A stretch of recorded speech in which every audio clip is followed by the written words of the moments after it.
Imagine uma empresa tão poderosa que consegue transformar algo natural e essencial como a água em um produto de alto valor, explorado e vendido como se fosse um luxo. Essa empresa existe e seu nome é Nestlé. No início dos anos 2000, enquanto milhões de pessoas no mundo sofriam com a escassez de água potável, a multinacional suíça expandia seus tentáculos sobre rios, lagos e fontes subterrâneas, transformando esse recurso vital em uma mercadoria altamente lucrativa. O que pouca gente sabe é que a Nestlé, uma companhia que se apresenta ao mundo como símbolo de qualidade e confiança, esteve no centro de uma das maiores polêmicas já registradas na história do consumo de água. A lógica era simples, mas brutal. Retirar água em grandes quantidades de comunidades locais, engarrafar, colocar rótulo e vender de volta com margens absurdas de lucro. Um processo que gerou revolta, protestos e denúncias em várias partes do planeta. Nos bastidores, o poder da Nestlé não se restringia apenas às prateleiras de supermercados. Documentos e investigações mostraram que a empresa atuava diretamente em políticas públicas de gestão da água, pressionando governos e autoridades a favorecer concessões privadas. Na visão de seus executivos, a água não deveria ser tratada como um direito humano universal, mas como um produto de mercado. Essa perspectiva ficou ainda mais clara quando um dos altos executivos da companhia, Peter Brabeck-Letmaffei, então CEO, declarou que a ideia de que todos deveriam ter acesso gratuito à água era extrema. Para ele, a solução seria atribuir um valor econômico ao recurso, tornando a água um bem regido pelas leis de oferta e procura. Essa declaração, gravada em entrevistas e amplamente divulgada, causou indignação mundial. Afinal, como pode uma empresa que se beneficia da confiança das famílias ao redor do mundo afirmar que a água não é um direito, mas uma mercadoria? Enquanto isso, comunidades inteiras começaram a denunciar os impactos. Em Michigan, Estados Unidos, moradores relataram que fontes naturais foram drasticamente reduzidas depois que a Nestlé passou a extrair milhões de litros por dia. A empresa pagava taxas simbólicas ao governo local, enquanto revendia a água engarrafada por preços muito acima do valor pago.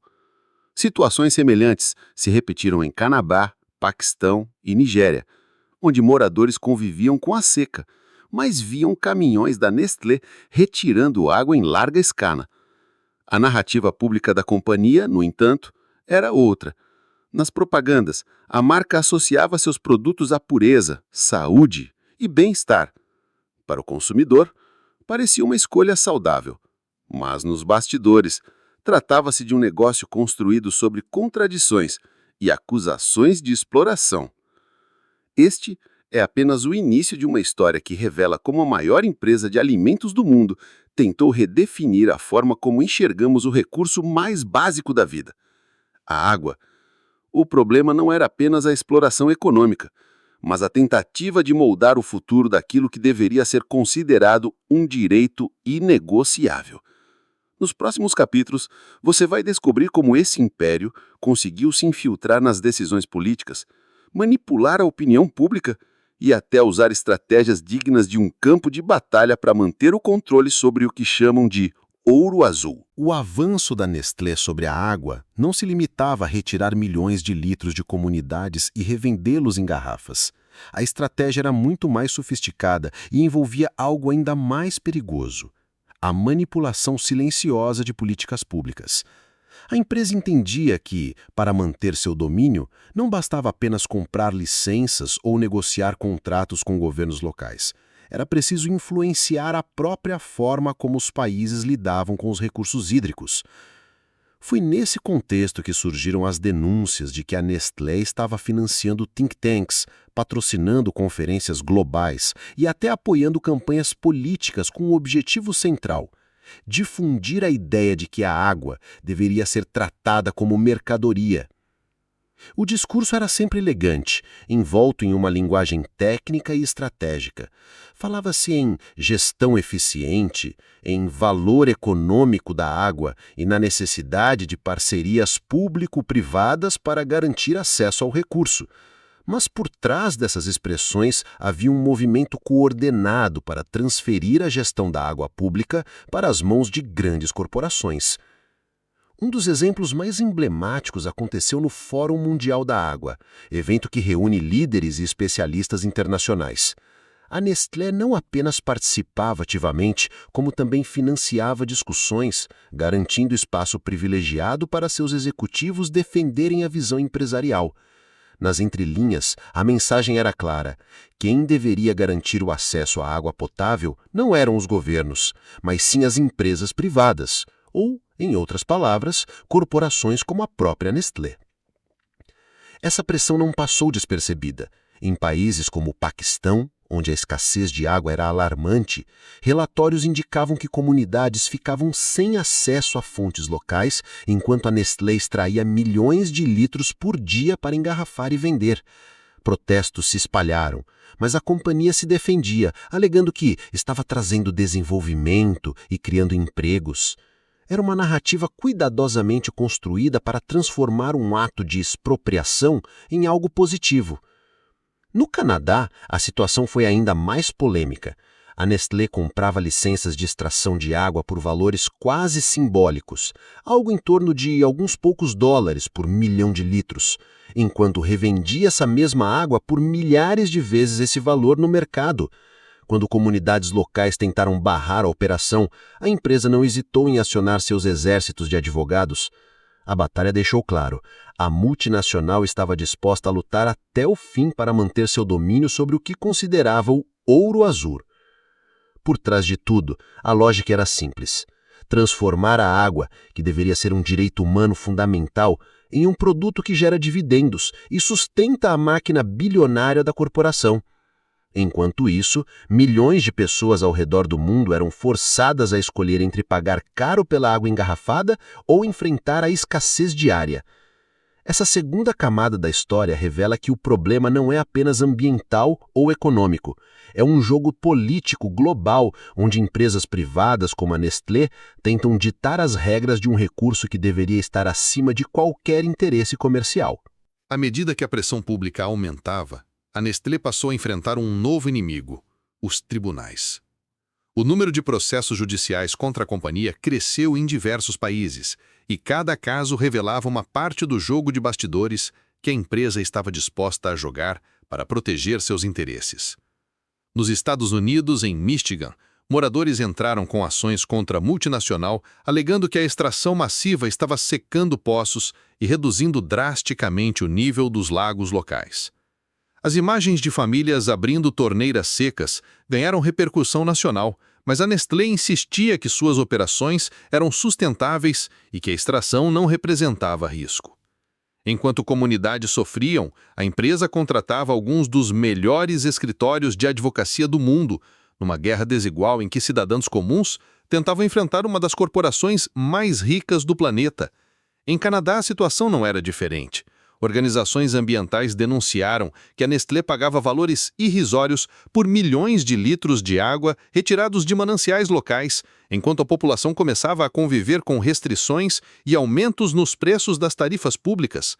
Ativistas afirmavam que a companhia praticava uma forma moderna de colonialismo hídrico, retirava recursos essenciais de comunidades vulneráveis e lucrava em cima disso sem devolver nada em troca.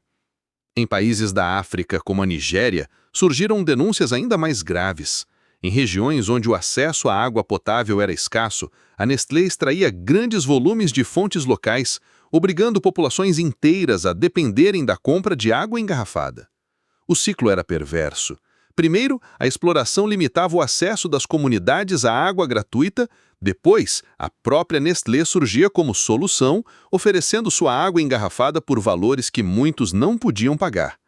Mas os escândalos judiciais não se resumiam apenas a direitos ambientais. Em alguns lugares, documentos mostraram que a Nestlé fazia lobby junto a políticos e governadores, pressionando para que leis de proteção à água pública fossem flexibilizadas. E-mails e atas de reuniões revelavam encontros secretos, onde interesses corporativos se sobrepunham aos direitos das populações locais. Essa estratégia agressiva, combinando poder jurídico, influência política e marketing bem planejado, mostrava que a Nestlé não via a água como um direito humano, mas sim como um mercado bilionário que precisava ser protegido a qualquer custo. Enquanto isso, cada protesto contra a companhia era retratado pela própria Nestlé como desinformação ou movimentos ideológicos, desqualificando as vozes de quem sofria diretamente as consequências.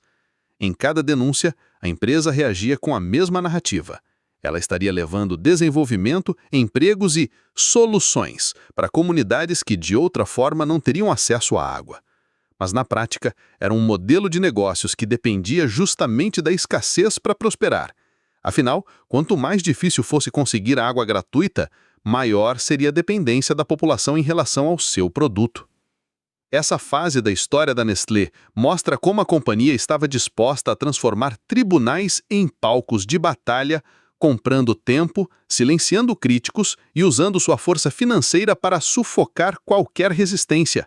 À medida que a polêmica crescia, a imagem da Nestlé começou a se desgastar no cenário global. Organizações internacionais como a ONU e a Amnesty International passaram a cobrar publicamente que a empresa assumisse responsabilidades diante das acusações de transformar a água em mercadoria. Reportagens investigativas, documentários e livros inteiros foram dedicados a expor o modelo de negócios da multinacional, chamando-o de privatização da vida. Em países da América Latina, os protestos ganharam força. No Chile, por exemplo, manifestantes tomaram as ruas denunciando que a Nestlé havia obtido concessões que lhe permitiam explorar fontes em regiões já afetadas por secas prolongadas. Agricultores relatavam que suas plantações estavam morrendo, enquanto caminhões da multinacional seguiam retirando litros e mais litros de água para engarrafar. A contradição era gritante. A mesma água que faltava para as famílias pobres estava sendo transformada em garrafas com rótulo brilhante, vendidas em supermercados a preços inacessíveis. Ao mesmo tempo, surgiu um movimento global chamado Water is a Human Right. Ativistas, acadêmicos e até artistas se uniram para pressionar governos a declararem oficialmente que a água deveria ser reconhecida como um direito humano universal. Esse movimento ganhou força depois da polêmica fala de Peter Brabeck-Letmatch, ex-CEO da Nestlé, sobre o caráter extremo de garantir acesso gratuito à água. A frase se tornou um símbolo do que muitos chamavam de arrogância corporativa. Internamente, a Nestlé passou a investir milhões em campanhas de marketing verde, tentando suavizar sua imagem. Slogans como compromisso com a sustentabilidade e responsabilidade social eram estampados em comerciais e relatórios anuais. Mas para muitos críticos, tratava-se apenas de greenwashing, uma maquiagem ambiental que não mudava a essência do negócio. Em 2010, a pressão internacional chegou ao auge quando a ONU aprovou a resolução que reconhece o acesso à água potável e ao saneamento como direito humano fundamental. Embora não tivesse força de lei sobre empresas privadas, foi um golpe simbólico contra a visão da Nestlé de que a água deveria ser tratada como mercadoria. A partir dali, movimentos sociais passaram a usar essa resolução como arma política contra corporações que tentassem privatizar fontes de água. Mesmo assim, a multinacional não recuou por completo. Hoje continua sendo uma das maiores vendedoras de água engarrafada do planeta, com marcas que movimentam bilhões de dólares todos os anos. Para os críticos, a empresa representa o exemplo mais claro de como corporações globais tentam transformar recursos essenciais em negócios altamente lucrativos, ignorando as consequências sociais e ambientais. A história da Nestlé e sua busca pelo controle da água levanta uma questão que vai muito além da polêmica de uma única empresa. Até que ponto estamos dispostos a permitir que o mercado dite as regras sobre um recurso que define a própria sobrevivência humana? A água pertence às corporações ou às pessoas?